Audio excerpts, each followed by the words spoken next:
अपने प्यार करो। फिर देखो नजारे। सचमुच संगत जी, गुरुजी हमसे केवल प्यार चाहते थे और गुरुजी हमें सबको, आपको, हमको, सबको अथाह प्यार करते हैं। इतना प्यार कि जिसको महसूस करने के लिए हमें, जैसे कहते हैं ना, समुद्र में गोते लगाते जाएंगे, जितना गहरा डूबते जाएंगे उतना गहरा इस प्यार का एहसास होता जाएगा। लेकिन ये बात मैं आज आपसे कह रही हूँ। पीछे मुड़कर जब हम देखें तो जब हम गुरुजी के शरण में आए, गुरुजी ने जब समय निश्चित किया है आप तभी आते हो। जब हम आए तो उस समय ना तो हमें गुरु प्रथा की कुछ जानकारी थी, ना हम किसी गुरु को ढूंढ ही रहे थे। बचपन से हाँ, शिव में आस्था थी। मैं तो नहीं कहती कि मैं शिव भक्त हूँ, बिल्कुल भी नहीं, क्योंकि भक्ति बहुत बड़ी चीज है, बहुत गहरी चीज है और बड़ी भारी तपस्या और साधना की मांग करती है। तो मैं भक्त कहलाने लायक नहीं हूँ। हाँ, शिव से कोई मुख अट्रैक्शन, प्यार, आस्था है, जैसी की होती है सांसारिक लोगों को।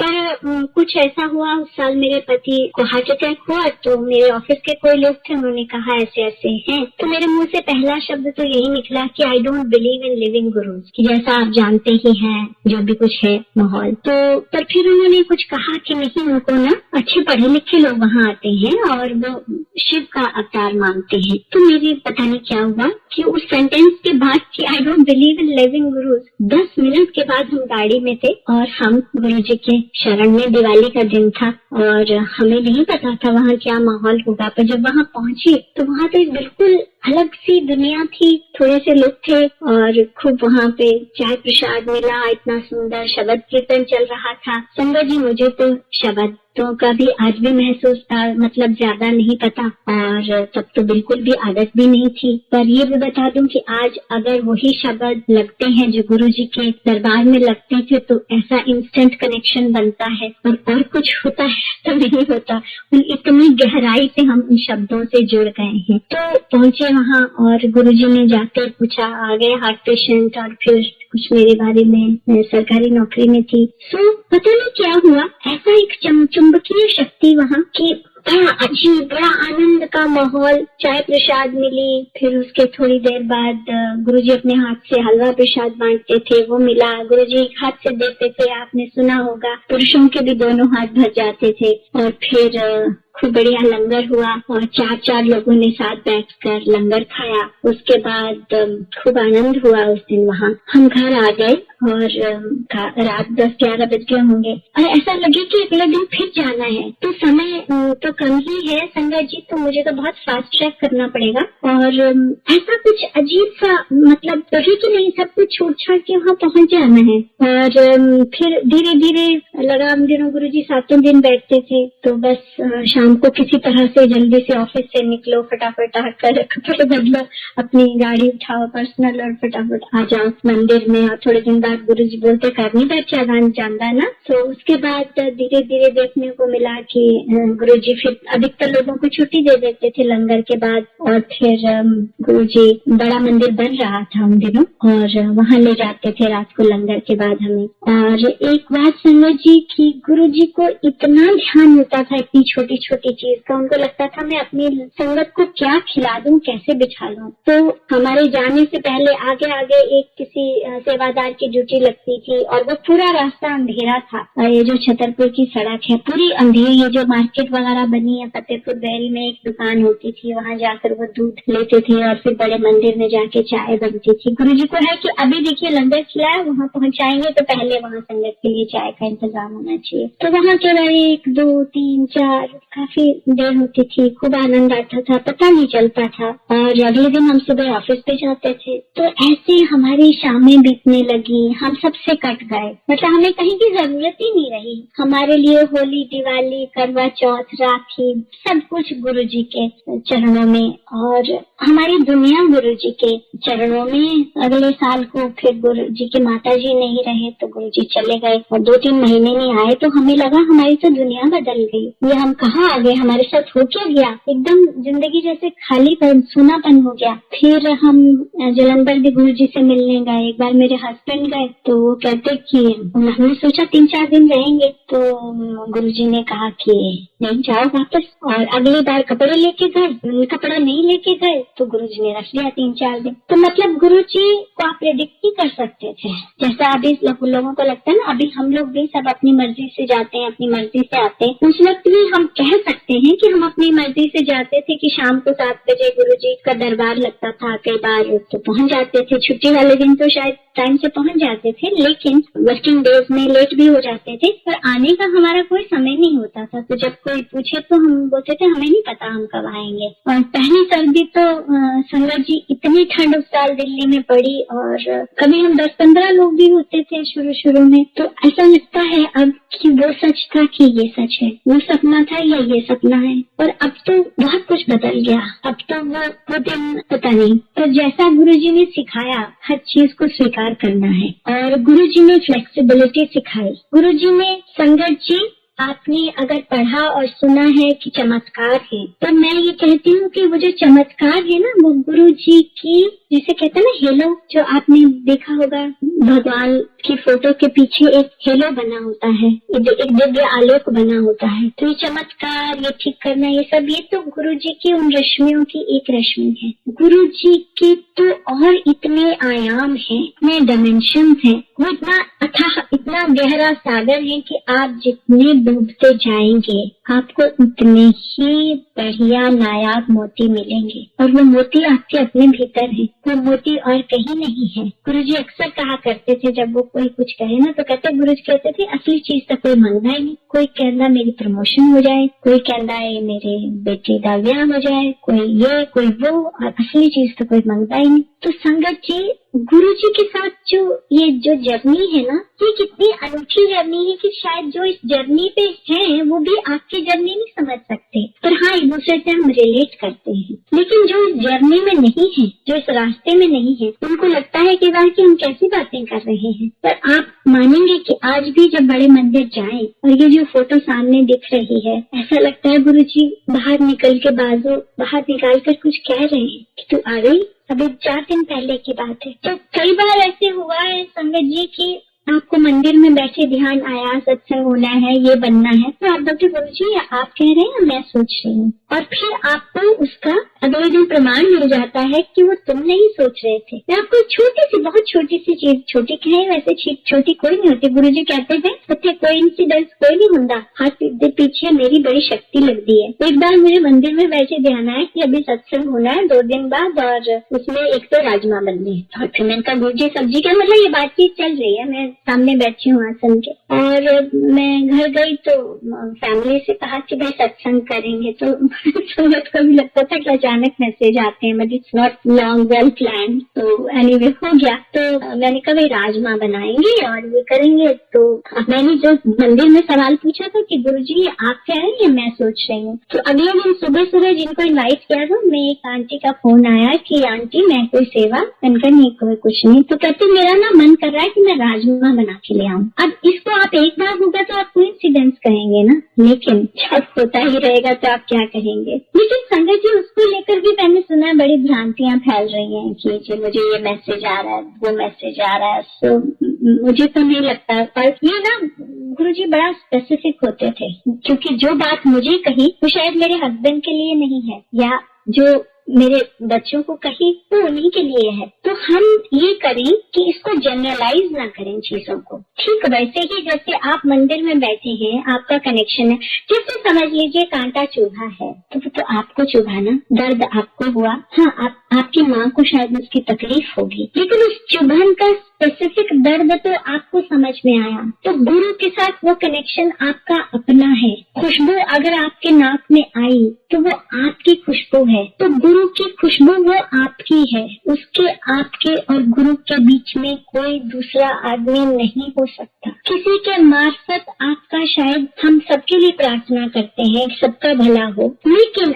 अगर हमने कर्म काटने हैं तो वो हमारे अपने कर्म हमारे अपने कर्म से कटेंगे। अगर बुरे कर्मों से तकलीफ है तो अच्छे कर्म हमें ही करने पड़ेंगे, वो कोई दूसरा नहीं करेगा हमारे लिए। उसी तरह से कुल बात मैं ये कह रही हूँ, इससे एक से एक बीच में से धागे निकल आते हैं कि अगर कनेक्शन है तो वो आपका है, और कनेक्शन बनाने के लिए कोई बहुत बड़ी साइंस नहीं चाहिए। आप बैठे अपने दिल में, अगर हम उनसे बात करें वो आपसे बात करते हैं, और आप धीरे धीरे देखिएगा कि आपको अपने उत्तर खुद मिलते चले जाते हैं। कोई आप मंदिर गए हैं, बड़े मंदिर में तो गुरुजी की क्या आत्मा बसती है। गुरुजी कहते थे इतने प्यार से, संगत जी वो एक एक चीज दिखाते थे, ये बन रहा है, ये देखिए तू, ये देखिए, ये मेरा कमरा, ये मतलब हर चीज गुरुजी इतने प्यार प्यार से दिखाते थे। गुरुजी में इतना बचपना भी था संगत जी, बच्चों की तरह बातें करते थे। उनका शरीर बिल्कुल कोमल बच्चों जैसा, उनकी स्किन तो मतलब कैसी थी, पारदर्शी जैसे चमकदार, और बच्चों की तरह शरीर, बच्चों की तरह बातें, और बच्चों की तरह भोलेपन से कई सवाल पूछते थे गुरुजी। तो वो भी एक साथ था। और दूसरी ओर गुरुजी जब नाराज होते थे ना तो ऐसा लगता था, गुस्सा होता ऐसा लगता था अभी छत फट जाएगी। तो हमने उनके दोनों रूप देखे हैं, वही शिव है ना। शिव के जो द्वैत है, साकार है और निराकार है। आप इनको समझ भी नहीं सकते, निराकार है, शिवलिंग पे हाथ फेरते चले जाइए, क्या समझ में आएगा। तो दूसरी ओर साकार भी है, वो शमशान में घूमते हैं और साथ में गृहस्थ भी हैं, पार्वती जी के हैं, गणेश जी के पिता हैं, कार्तिकेय के पिता हैं। तो ये जो एक बिल्कुल अलग दो जिसे कहते हैं, संग्रहहीन है, संग्रही भी है। तो ये जो दोनों ऑपोजिट, बिल्कुल ऑपोजिट कॉन्ट्राडिक्टरी चीजें हैं ना, ये हमें गुरुजी में दिखती हैं। भोलापन है, जैसे शिव का भोलापन है, मन में भोले हैं, खुश हो जाते हैं,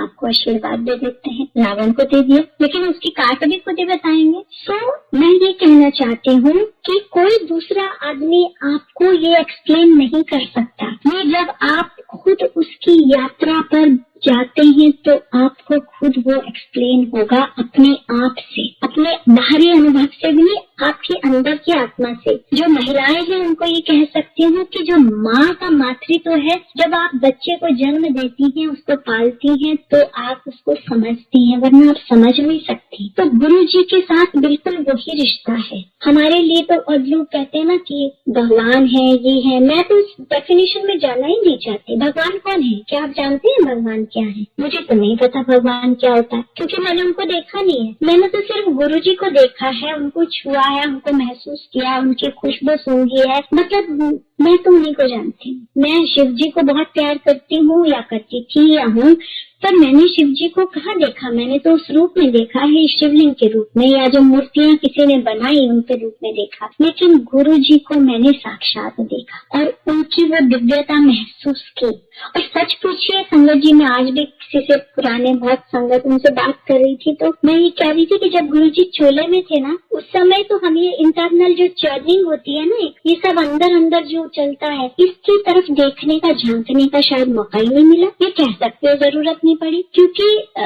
सारा दिन ऑफिस होते थे, वो एक अलग दुनिया थी। शाम में जब गुरुजी के पास जाएंगे तो वो इतनी आनंदमयी दुनिया थी, ऐसा लगता था कि हम किसी अलग दुनिया में हैं।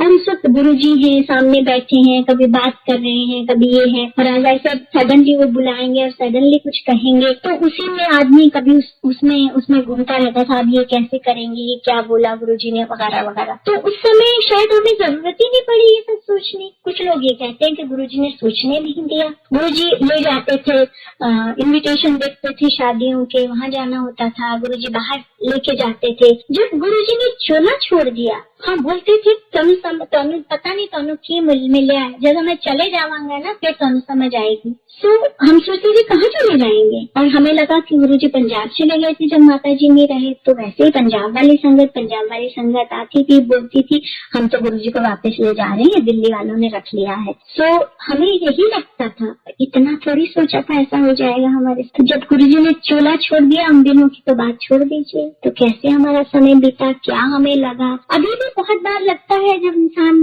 जिंदगी के बड़े उतार चढ़ाव में होता है कि गुरुजी सामने होते तो पूछ लेते, फिर लगता है कि नहीं, इसमें हम अपने गुरु को रुस्वा कर रहे हैं। उन्होंने तो कहा ना, सब मैं हूँ, लोग मेरी फोटो नाल गल्ला करेंगे, ये गुरुजी ने कहा था। तो उनके सामने, उनकी फोटो के सामने बैठिए और बात करिए। और यकीन मानिए संगत जी, मैं कोई बहुत भारी तपस्या नहीं करती, मैं रोज कोई बहुत समय नहीं बिता पाती बैठकर गुरुजी के सामने। तो बैठो थोड़ी देर भी तो गुरुजी हमेशा संदेश देते हैं, गुरुजी हमेशा आपको गाइड करते हैं। हाँ, ये है, गुरुजी कहते थे सरेंडर, समर्पण। तो सरेंडर कहते हैं लोग, करते हैं, मैं तो नहीं कहूंगी कि मैं कर पाई हूँ, कोशिश हर कोई करता है, क्योंकि सरेंडर एक बहुत भारी तपस्या है। सरेंडर, समर्पण बहुत गहन, बहुत गंभीर, बहुत ही एक कठिन तपस्या है। जब आप कहें कि मैं नहीं हूँ, जो कहे तू है, तू ही है, ये कहना सब कुछ आसान है, रोज आरती करना बहुत आसान है कि हाँ मेरा मुझ में कुछ नहीं, जो कुछ है सो तेरा।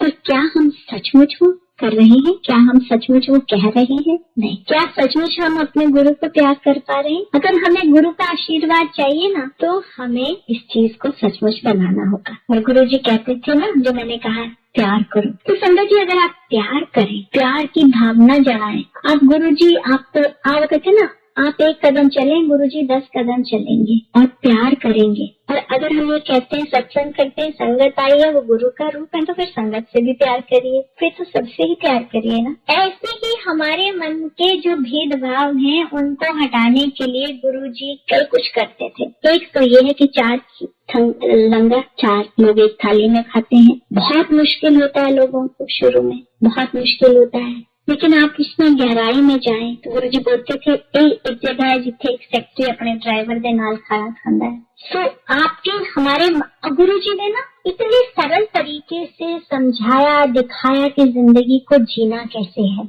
व्यवहार कैसे करना है। एक तो ये कि लोगों से जुड़ना कैसे है। मैं तो अक्सर अपने बच्चों के साथ भी बात करती हूँ कि गुरुजी का देखो, गुरुजी के दरबार में एक सिंपल हाउसवाइफ या कोई भी पुरुष स्त्री और इंडिया के टॉप जनरल, इंडिया के टॉप डॉक्टर्स, इंडिया के टॉप पॉलिटिशियंस, इंडिया के टॉप ब्यूरोक्रेट, कौन वहाँ नहीं गया और सबको लगता है गुरुजी मेरे हैं। मतलब आप ये सोचिए, उस कैनवस को देखिए कि कितने बड़े कैनवस पर गुरुजी की का कनेक्शन है। तो उनका हर व्यक्ति के साथ व्यवहार अलग होता था संगत जी। अगर गाड़ी कहीं जानी, हम कहीं गए, समझ लीजिए आउट स्टेशन लेके जा रहे हैं हमें, और बोला इतने लोग शादी में जाएंगे या कुछ जा रहे हैं, तो कई बार तो गुरुजी के साथ ही जाते थे। पर जब अपनी अपनी गाड़ियों में, तो वो डिसाइड करते थे किसकी गाड़ी जाएगी और कौन चलाएगा। जरूरी नहीं जिसकी गाड़ी जाएगी वो चलाएगा। तो वो अपने हिसाब से लोगों को जोड़ते थे। मैं तो कहूंगी कि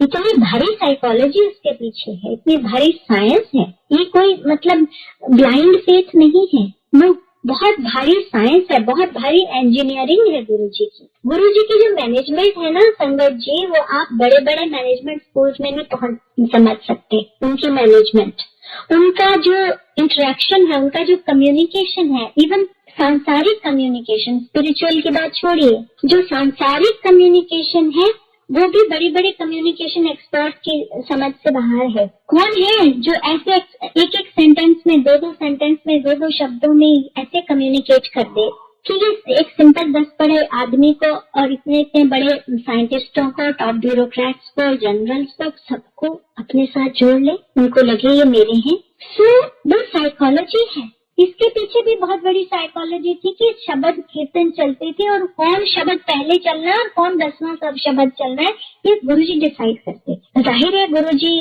ने चोला छोड़ा है जगह जगह, उन्होंने कहा भी था घर घर सत्संग होंगे। दुनिया का शायद ही ऐसा कोई कोना है जहाँ सत्संग नहीं होते होंगे। तो जब होते हैं और जहाँ कोई इतना लिखा का डॉक्ट्राइन नहीं है, तो हर तो चीजों में अंतर तो आता है, तो बहुत स्वाभाविक है, उसमें किसी का कोई दोष नहीं। लेकिन संगत जी, एक प्रार्थना है, वो ये कि सत्संग है तो केवल शब्द कीर्तन, जो गुरुजी के दरबार में होता था और आज भी होता है, उसमें और कुछ नहीं होता। बहुत बड़े बड़े सिंगर, नाम नहीं लूंगी अभी, वो आते थे पहले शुरू में, अपनी कैसेट देखते थे, जब हम जाते थे कैसेट का जमाना था, फिर सीडीज आई, तो गुरुजी लेते थे, उनको बाकायदा सुनते थे। और बजती कब थी वो? जब लंगर प्रसाद, जब शबद कीर्तन खत्म होते थे तो आखिर में चलता था एक वो शिव जी का भजन है, एक पंजाब की संगत है उन्होंने गाया हुआ है। जब वो बजता था तो मतलब गुरु जी का इशारा होगा लंगर लगेगा, क्योंकि लंगर का कोई फिक्स टाइम थोड़ी था। और फिर उसके बाद जब लंगर लग गया तो या तो ऐसे कोई गाने लगते थे या फिर बहुत सारे पंजाब के सिंगर हैं, पुराने सिंगर, पंजाब फोक सिंगर्स वो गाने लगते थे, गुरुजी को बहुत पसंद थे। और नातियां कव्वालियां ये सब कुछ लगता था, हर तरह के सिंगर गुरुजी को पसंद थे। पर तब बहुत भारी बात तो ये नहीं कि सिर्फ भजन लगते थे, बिल्कुल भी नहीं। तो शबद कीर्तन एक तो। दूसरा हमने ये देखा कि जो भी बड़ा कुछ भी हुआ फंक्शन, बाद में बड़े मंदिर में जो होते थे वो अलग थे केटरर, लेकिन अदरवाइज क्या बनता था, एक दाल, एक सब्जी और एक चटनी और चपातियां। शुरू में तो एम्पायर स्टेट में बनती थी तो हाथ की चपातियां तवे की वैसी बनती थी बड़ी बड़ी, और बाद में बड़े मंदिर में लंगर बनना शुरू हुआ तो लंगर प्रसाद सिंपल। और संगत जी, गुरु जी को खुद को बहुत सिंपलिसिटी पसंद थी। तो अगर आपके अपने जीवन में जो है आप उसको कतई ये ना समझें कि आपको सिंपल साधारण करना है तो गुरु जी का रास्ता नहीं है। गुरु जी का बिल्कुल वही रास्ता है। असल में सारा रास्ता गुरु जी के दिल से मिलता है।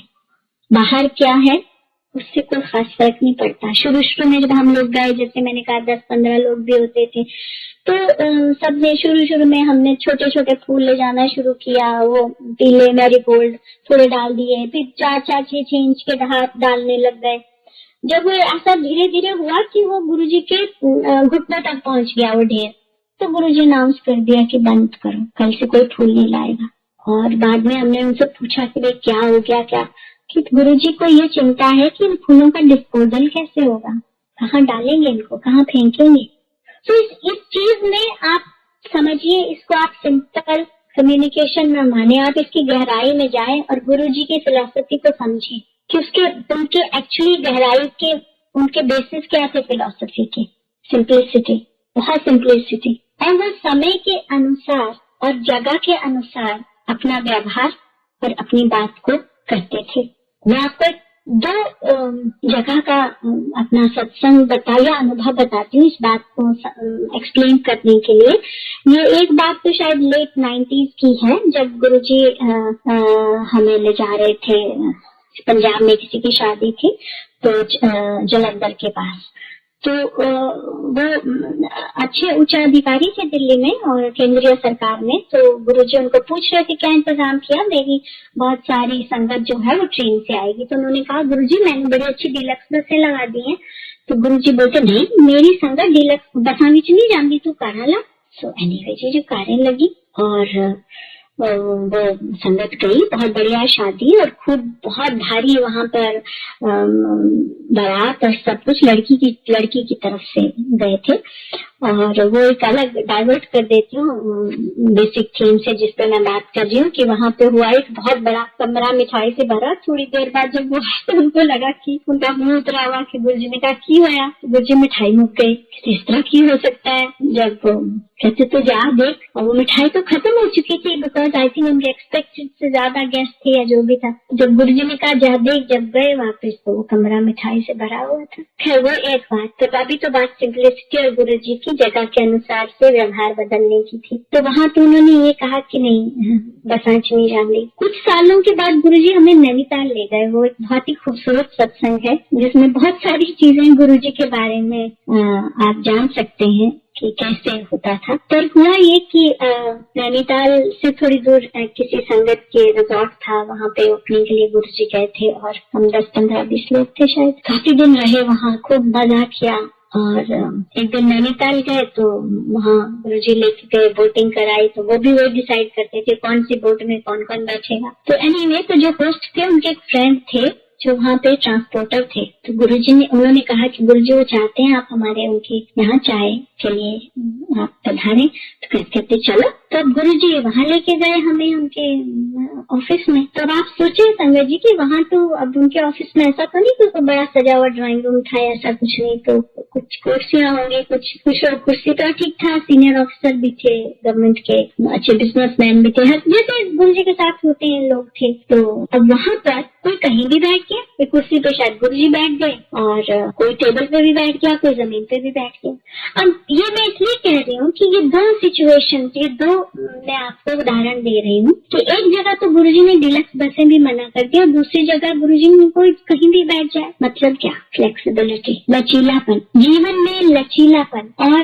समय के अनुसार, जगह के अनुसार और अवसर के अनुसार अपने आप को फ्लेक्सिबल करना, उसको स्वीकार करना, एक्सेप्टेंस। तो ये ऐसे कितने ही, मैं आपको वो सब इसीलिए नहीं सुना रही हूँ और तरह के सत्संग, मैं ये कह रही हूँ कि जो उन्होंने हमें जो ये दिया, ये शायद हमारी सबसे मूल्यवान निधि है, ये हमारी हेरिटेज है और इसी को समझें, क्योंकि अगर जिंदगी को जीना है और गुरुजी के बताए हुए रास्ते पे चलना है और अपने जीवन को जीना है, तो ये बहुत अच्छी, बहुत ही खूबसूरत और बहुत ही जिसे कहते हैं ना बढ़िया टूल है जिंदगी जीने के लिए। तो अगर हम अपने आप को फ्लेक्सिबल बना लें, जगह के अनुसार, मौके के अनुसार, समय के अनुसार, उसकी जो मांग है के अनुसार अपने आप को ढाल लें, तो जीवन खुशनुमा हो जाता है। और अगर गुरुजी ढाल सकते हैं तो हम नहीं ढाल सकते। और दूसरा गुरुजी ने दिखाया कि कैसे सबको कोई कैसा भी है। संगत जी, गुरुजी के दरबार में हर तरह के लोग आए, गुरुजी के ऊपर जादू टोने करने भी आए, गुरुजी को पता नहीं कुछ कहा भी, कभी किसी ने शब्द भी कहे, पर गुरुजी तो हमेशा कोई किसी ने कहा ये चल, बोलते थे मूर्खों के हमदास। और गुरुजी ये भी कहते थे किसी को जज नहीं करना। गुरुजी ये भी कहते हैं कि जब मांगो ना, ब्लेसिंग भी मांगो, तो पहले दूसरे के लिए मांगो, फिर अपने लिए मांगो, तो आपको आपकी ज्यादा मिलती है। तो जब इन चीजों पे आप प्रैक्टिस करने लग जाएंगे तो अपना अंदर तो वैसे ही साफ हो जाएगा ना, या होने लग जाएगा। गुरुजी कहते हैं जब तुसी मेरे को आंदे हो तो झूठे पांडे की तरह होते हो, पहले अंदर से मांझते हैं फिर बाहर से चमकाते हैं। लेकिन हम फिर वहां बाहर से निकलते हैं और फिर अपने आप को कीचड़ में डाल लेते हैं, फिर हम जाते हैं, फिर गुरुजी फिर हमें चमकाते हैं। सो ये तो एक निरंतर प्रक्रिया है और ये आपके अपने ऊपर है कि आप गुरुजी से कितनी मेहनत कराते हो अपने लिए। कुछ मेहनत अगर हम खुद कर लें तो कितना अच्छा, एटलीस्ट कोशिश तो कर ही सकते हैं ना। और फिर गुरुजी ने दिखाया कि इतनी छोटी छोटी डिटेल में गुरुजी जाते थे। संगत जी,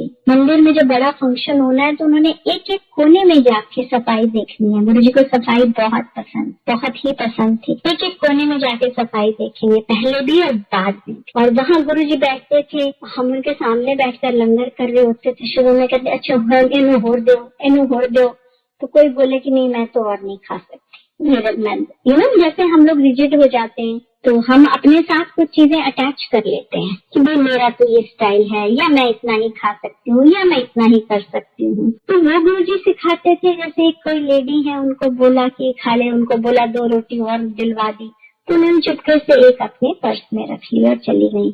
अगली बार आई तो गुरुजी को बोला गुरुजी इतना ठीक हो गया, चलो जरा तू पर्स छुपा के लै गई सी, वो भी खाया होंगे तो पूरा ठीक हो जाती। मतलब ये कि जैसे रबर को हम खींचते चले जाते हैं, वैसे हमारा तन मन भी वैसा है। अगर हम उसको थोड़ा सा खींचे, मेहनत और कर लें तो शायद और ज्यादा अच्छा हो जाएगा। तो दूसरा ये कि गुरुजी ने सिखाया कि अपने आप को रिजेक्ट नहीं करना, अपने आप को ये नहीं करना कि नहीं मैं ऐसा नहीं कर सकती या मैं ऐसा नहीं कर सकता। तो ये भी गुरुजी ने सिखाया। दूसरों को प्यार करना गुरुजी ने सिखाया। समर्पण तो बोलते ही थे गुरुजी बार बार, और ये कि प्यार करो। अब गुरुजी के वैसे गुण जो है, दिव्यता है, उसकी तो बखान भला कौन ही कर सकता है। वो तो आप लगे रहो तो नहीं कर सकते। एक बार की क्या है, जो देखिए जो अक्सर हमें तकलीफें होती हैं, उसके पास ये है मेरे पास ये नहीं है, इसका भी गुरुजी ने एक बहुत सुंदर सिखाया था कि एक बार चरण सेवा में थी मैं, तो कोई आए बहुत वीवीआईपी थे इंडिया के, तो बोलते कि जी गुरुजी हमारे उधर आए। तो गुरुजी ने पूछा कौन है, तो मैंने बताया गुरुजी ये है। तो कंधे की चाल मैं क्या, गुरुजी वो कहते हैं कि आप उनके यहाँ आए। तो कंधे जी ने आना है अच्छे आए, असी के मतलब जी ने आना है अच्छे आए। तो मैंने उनको कहा जी कि गुरुजी का कहना है कि उनको कहीं यहाँ आशीर्वाद लेने यहाँ आए। तो ठीक है, वो चले गए। तो मतलब बाद में गुरुजी के साथ में कहते असी की लाना, जब ठीक है बड़े हैं तो ठीक है, असी की लाना मतलब हमने क्या लेना है। थोड़ी देर बाद जब वो चले गए, उसके थोड़ी देर बाद गुरुजी फिर बोले असी की लाना, क्यों असी की लाना। फिर बोले गुरुजी क्यों शांति असी की लाना।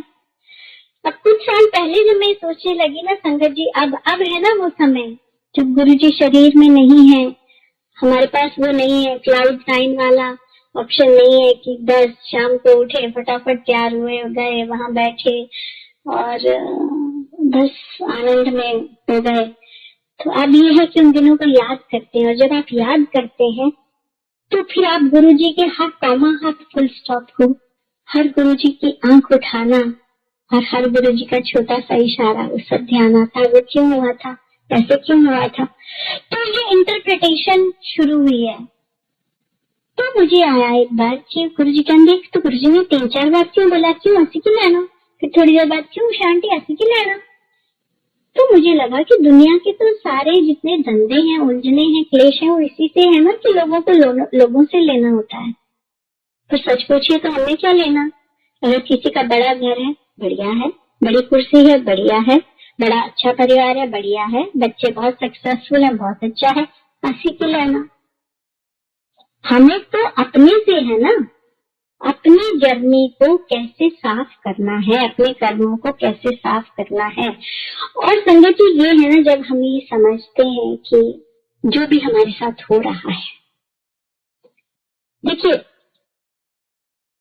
इंसानी जीवन तो कोई आसान है नहीं, और गृहस्थ आश्रम जो है कहा गया है, सब आश्रम जो जितने आश्रम जितनी फेजेस इंसान की जिंदगी में बताई गई हैं, जो एक पारिवारिक इंसान है उसमें सबसे मुश्किल बताया गया है गृहस्थ आश्रम। तो ये कोई आसान चीज तो है नहीं। तो इसमें से पार निकलने के लिए कुछ तरीके तो खोजने ही पड़ेंगे, और वो तरीके गुरुजी ने बहुत सुंदर सिखाए। कभी किसी को शरीर के कष्ट हैं, किसी को धन के हैं, किसी को मन के हैं, किसी को रिश्ते के हैं, किसी को कुछ है, कष्ट तो है ही। अधिकतर लोग तो कष्टों को लेकर ही गुरु की शरण में आए हैं। कोई होंगे जो बहुत गुरु की खोज में या किसी और खोज में आए होंगे, पर अधिकतर लोग आए हैं और हम मानने ही आते हैं। तब जब हम तो गुरु जी ने कितना अच्छा, देखिए ये हमें एक सोल्यूशन दिया है कि जो भी हमारे कष्ट हैं वो हमारे अपने कर्म है। और गुरु जी ने ये भी कहा कि मेरे नाल अपने कर्म काट लो, अर्थात जो गुरु जी का रास्ता है उस पर चलकर अगर हम अपने कर्म काट लें तो एटलीस्ट इनको हम आगे तो नहीं ले जाएंगे, तो ये यही समाप्त हो जाएंगे। तो जिस वक्त हम ये सोचें कि ये जो मेरा कष्ट है शरीर का बहुत मुश्किल होता है सहना, तो ये मेरा शरीर मेरे अपने कर्मों का परिणाम है, तो पहले तो वो शिकायत खत्म हो जाती है। उसके बाद जब आपको ये लगता है कि मैं इसको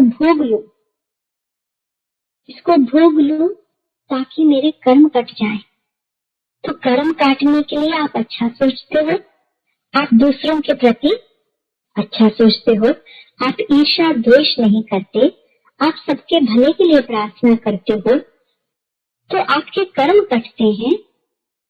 और उस कर्म को काटते हुए आपका अंतर्मन साफ होता है, और उसके साफ होते हुए आपका जो कष्ट चल रहा है उसको सहने की शक्ति मिलती है।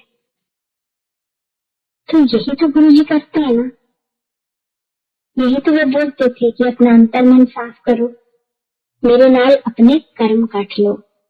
और संगत जी ये भी तो है, गुरु जी बोलते थे तुम्हें 90% तो गुरु जी अपने ऊपर लेते हैं, और वो हमने देखा है जब वो लोगों के कष्ट अपने ऊपर लेते थे, आज भी लेते हैं, तो वो कितने शारीरिक कष्ट में से गुजरते थे संगत जी, मैं आपको बता नहीं सकती कितना उनको शारीरिक कष्ट होता था जब वो किसी की तकलीफ किसी की बीमारी दूर करते थे। तो कोई तो लेगा ना,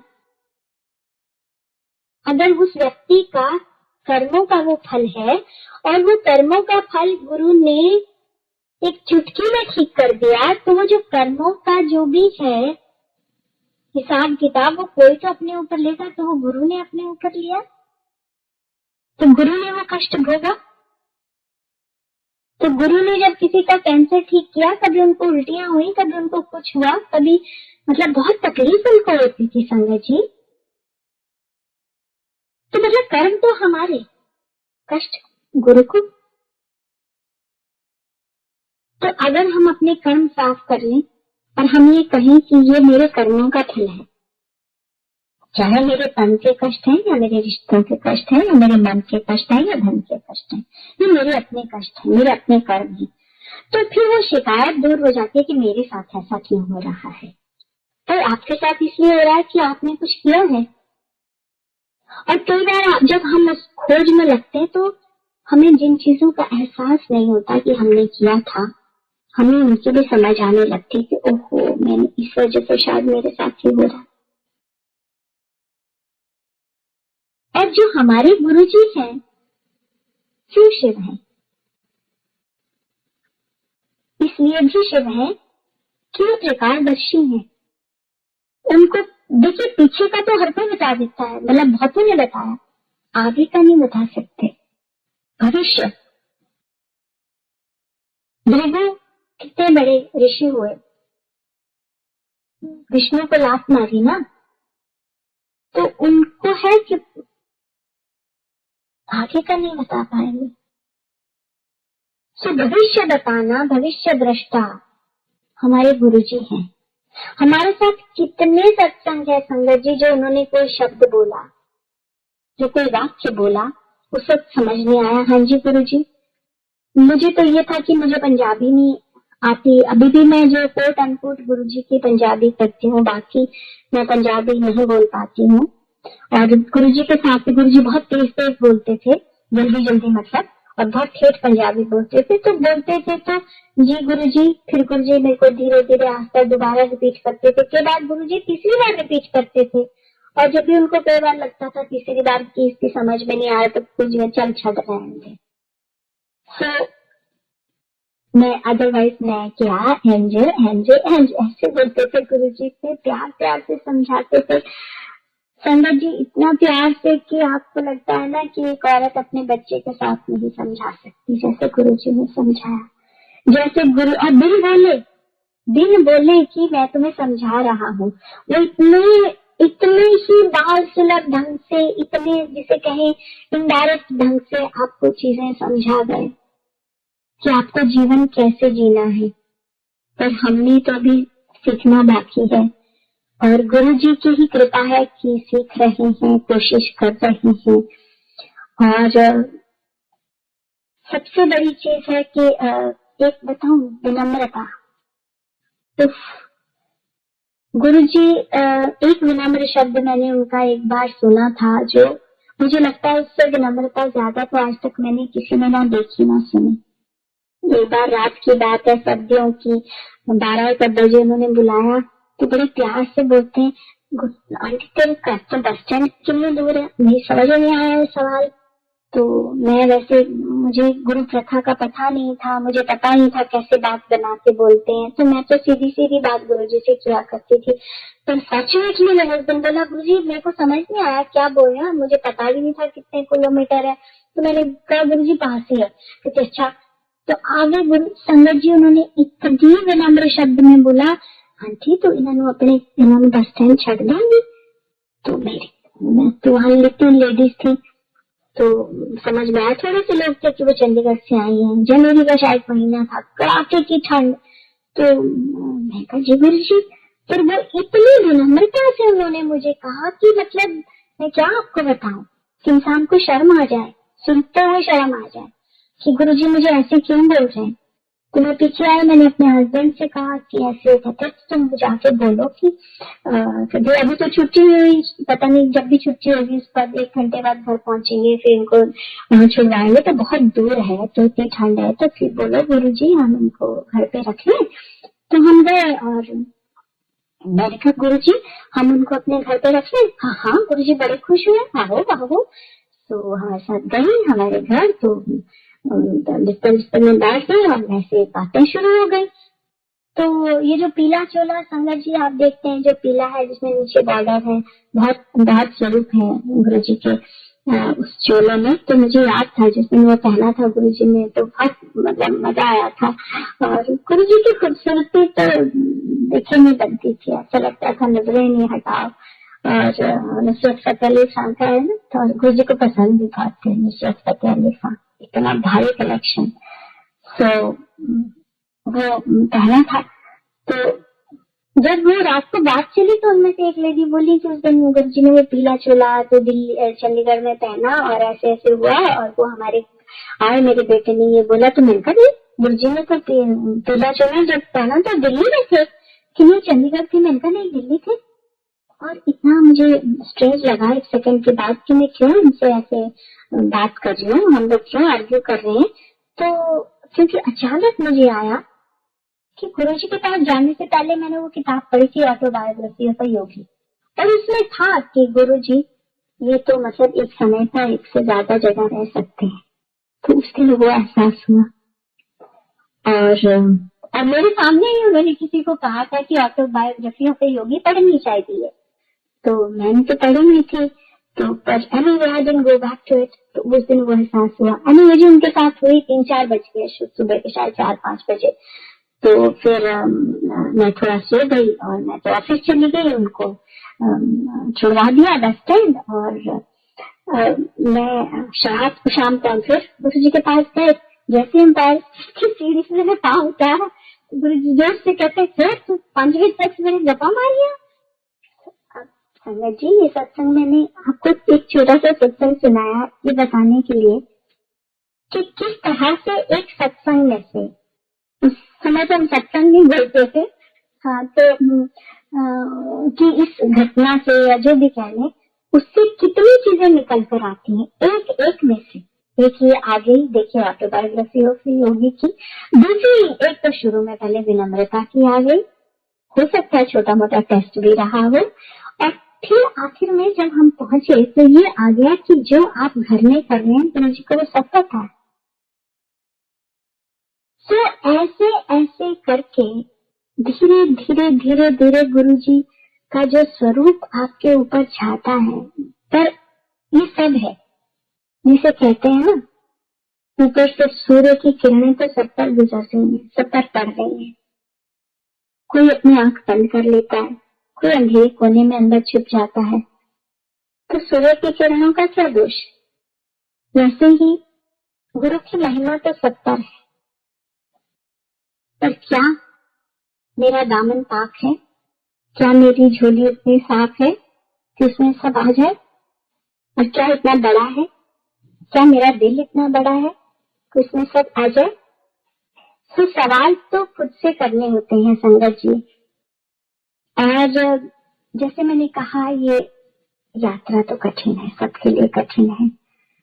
हाँ, गुरु जी शक्ति देते हैं, पर मुझे लगता है जो शक्ति प्यार से आती है, जो शक्ति खुद को भीतर से मांझने से आती है, फिर जो आस्था बनती है गुरु जी से, कि फिर लगता है कि नहीं, जो हो रहा है वो देख रहे हैं, अब जो होगा वही मेरे लिए अच्छा है। तो आपको स्वीकार करने की एक शायद समझ आ जाती है, और ये स्वीकार करना कि जो कुछ है ये मेरा कर्म है, ये जो कुछ हो रहा है मेरे साथ ये मेरे अपने कर्म है। ऐसा कभी नहीं कि मेरे ही साथ क्यों हो रहा है, ऐसा कुछ नहीं। और जो उसकी जर्नी है वो उसकी है, जो मेरी जर्नी है वो मेरी है। जैसे मेरा नाक उसके जैसा नहीं, जैसे मेरा चेहरा उसके जैसा नहीं, तो वैसे मेरा, आप चाहे शब्द इस्तेमाल करना तो भाग्य ही सही शब्द, तो मेरा भाग्य उसके जैसा कैसे हो जाएगा? चाहे वो 2 बहनें हो, चाहे कोई भी हो। और जब हम स्वीकार कर लेते हैं तो मुझे लगता है गुरु जी को बहुत अच्छा लगता है, गुरु जी बहुत प्यार करते हैं। और अभी तो बहुत कहने से कि बहुत मेरी आसान भी है। जब गुरु जी चेले में थे संगत जी, चीजें कोई इतनी आसान नहीं थी। मतलब कब आपसे गुरु जी क्या कह दें कोई पता नहीं था। और बहुत से बहुत अच्छे भक्त जरा सी छोटी सी बात पे गुरु जी एकदम से नाराज हो जाते थे, और बहुत नाराज हो जाते थे। कितने नाराज हो जाते थे, मैं आपको क्या बताऊं, अब तो समय भी नहीं है, बहुत सारे सत्संग है कि। और एक सबसे बड़ी चीज आप ये समझ लीजिए कि जो कुछ भी है, आप जैसे हैं, अच्छे हैं, भले हैं, बुरे हैं, गुरु जी के हैं, हम उनके हैं, वो हमारे हैं। Guru ji was very positive about his sangat. एक बार उन्होंने आपका दामन थाम लिया ना, तो वो छोड़ते नहीं है। वो ऐसे ही हैं जैसे, क्षमा करें इमीडिएटली विजन जो आ रहा है मुझे ये, कि जैसे गाय है ना, वो एक खूंटे की है, तो उस पर एक रस्सी है, वो घास चराने के लिए चारों तरफ जाती है, लेकिन जब वो अपनी सीमा से बाहर जाती है तो खींच पड़ती है उसके गर्दन पे। तो हम लोग यूं भटक जाते हैं। तो वो जो हमें जहाँ बंद गए ना हम, तो यही हमारा स्थान है, यही हमारा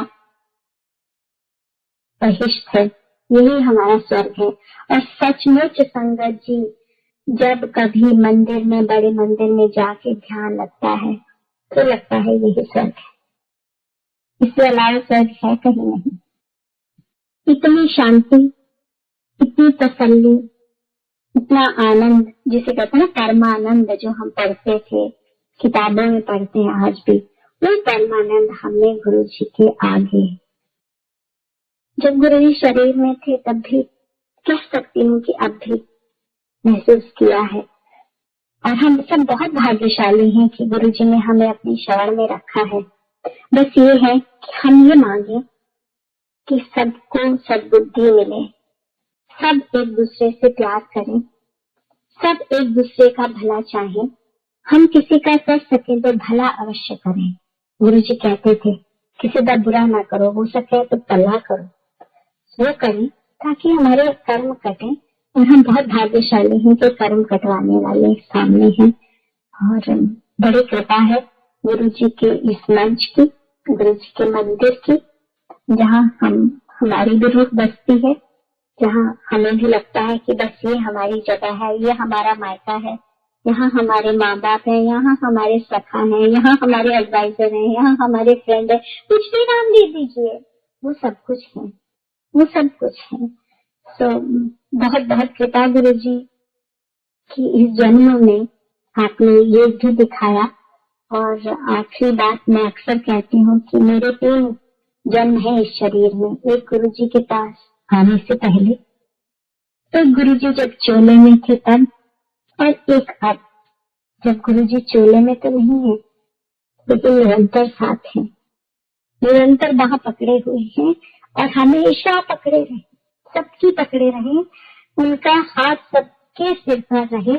सब अच्छा सोचें, सब एक दूसरे को प्यार करें और सब एक दूसरे के लिए प्रार्थना करें, और दुनिया में शांति हो, हर परिवार में खुशहाली हो, सबके बच्चे स्वस्थ रहें, सुखी रहें। जय गुरु जी।